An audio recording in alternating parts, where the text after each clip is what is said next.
What is happening, guys? It's Rich here from Green Ring Gaming with another episode of TWIG. Great introduction there. As I said, I always have to do that every week.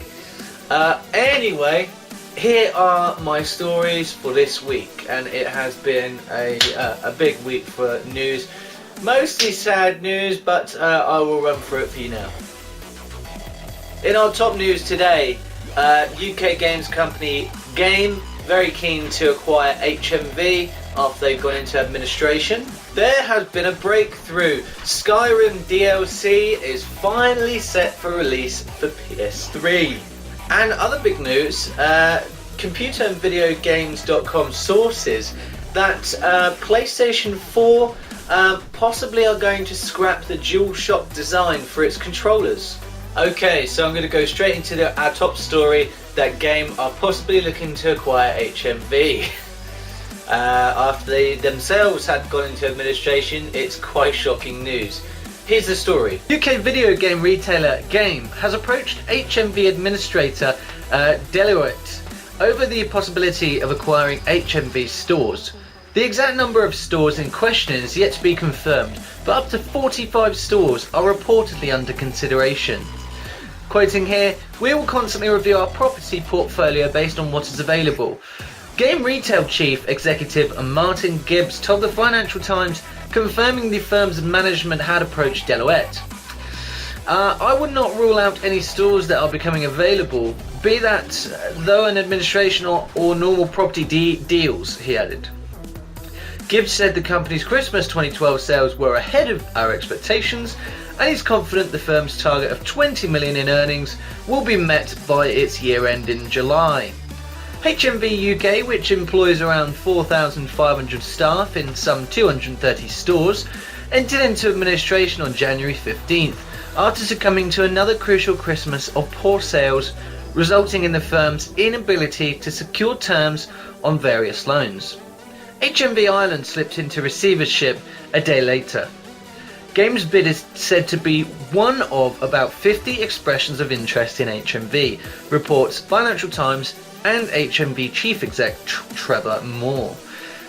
He has said that he's confident the chain will survive administration in some capacity. Now, restructuring group Hilco, the owner of HMV Canada, is rumoured to be among those also considering buying some of HMV's 230 UK stores. So, it's obviously very, very sad news about HMV in the UK. I know it's happening to some retailers in the US as well. But Game, another company that had been in trouble, looking to possibly buy out HMV.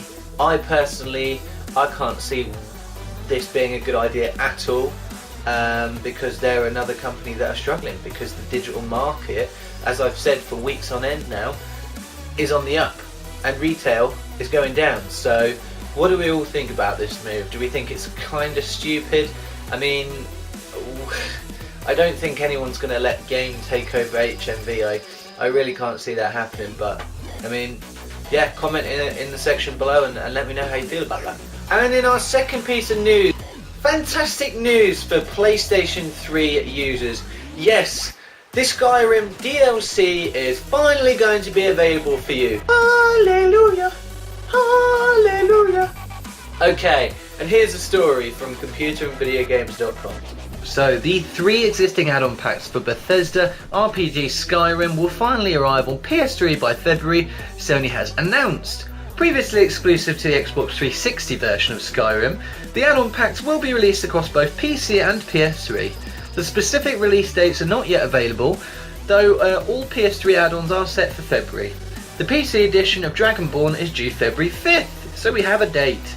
Sony said that each add-on will be discounted by 50% during launch week. Wahey! The add-on packs for Skyrim, named as Hearthfire, Dragonborn and Dawnguard, have become subjects of controversy due to their elongated exclusivity period on Microsoft's Xbox 360 system. Over the last year, it's been a treat for us to work on new content for Skyrim, it's been quoted here, and we're all excited that it will soon be available for everyone to explore, Bethesda said. Now, first of all, I'm not a fanboy of any platform. I use PC, gaming, and I have an Xbox 360, and I had a PlayStation 3, of which I loved the game Infamous. I completed it and played Infamous 2, so I am completely neutral. However, I was excited to hear that there was exclusivity for the DLC for me as an Xbox 360 player.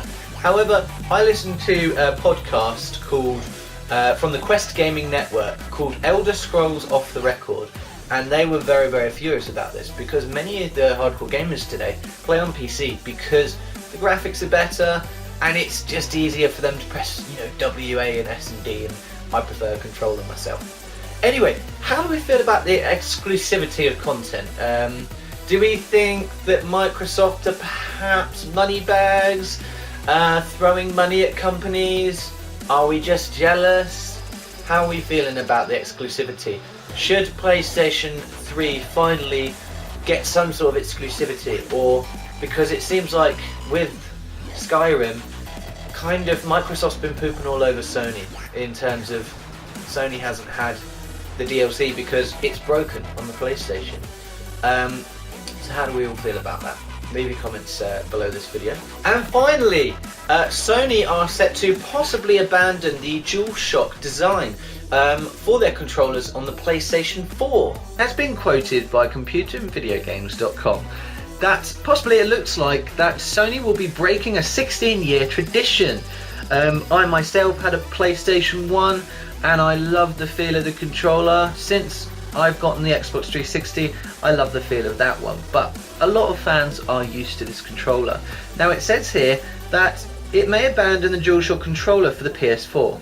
Sony's R&D, research and development, is testing biometric sensors and a touchscreen for the new controller.